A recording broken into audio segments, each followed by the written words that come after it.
இதுதான் ஒரு கிளாத்னு வச்சுக்குவோம். இந்த கிளாத்தில் வந்து பார்த்தீங்கன்னா கிரீஸோ ஆயிலோ ஏதோ ஒரு சப்ஸ்டன்ஸ் வந்து பதிஞ்சிச்சு, அழுக்காயிடுச்சு, டர்ட்டி வந்துருச்சு. சரி, இது இருக்குது, இது கிரீஸோ ஆயிலோ வச்சுக்குவோம். ரைட். இப்போ என்ன பண்ண போதும் அப்படின்னா, இந்த பால்மிட்டேட் இருக்குல்ல, நான் சொன்ன இந்த பால்மிட்டேட் அயான் இருக்குல்ல, இது எப்படி போய் உள்ளே ரியாக்ட் பண்ணுது, இந்த மெக்கானிசம் எப்படி நடக்குதுன்னு பார்க்கலாம் வாங்க. என்ன ஆகும் அப்படின்னா, இந்த வாட்டர் ஹேட்டிங் போர்ஷன் ஏற்கனவே சொன்ன மாதிரி இந்த hydrocarbon soluble in oil and grease. அப்போ என்ன பண்ணும் அப்படின்னா, இந்த ஒவ்வொரு போர்ஷனும் போய் இந்த கிரீஸை சுற்றி இப்படி உட்காந்துக்கும். புரியுதா உங்களுக்கு? ஸோ ஒவ்வொரு போர்ஷன் என்ன பண்ணும் அப்படின்னா இந்த மாதிரி கிரீஸை சுற்றி உட்காந்துக்கும். ஏன் அப்படின்னா இது லாங் செயின்.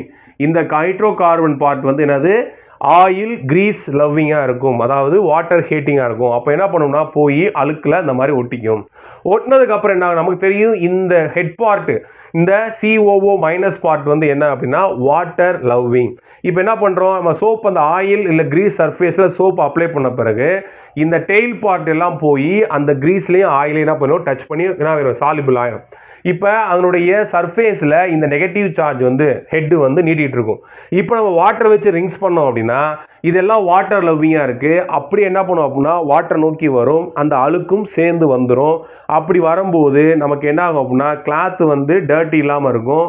இவங்க எல்லாம் என்ன பண்ணுவாங்க அப்படின்னா அந்த டர்ட்டியை பிடிச்சிட்டு என்ன பண்ணுவாங்கன்னா வெளியே வருவாங்க.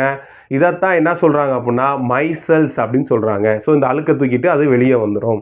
சொல்கிற விஷயம் புரியுதா?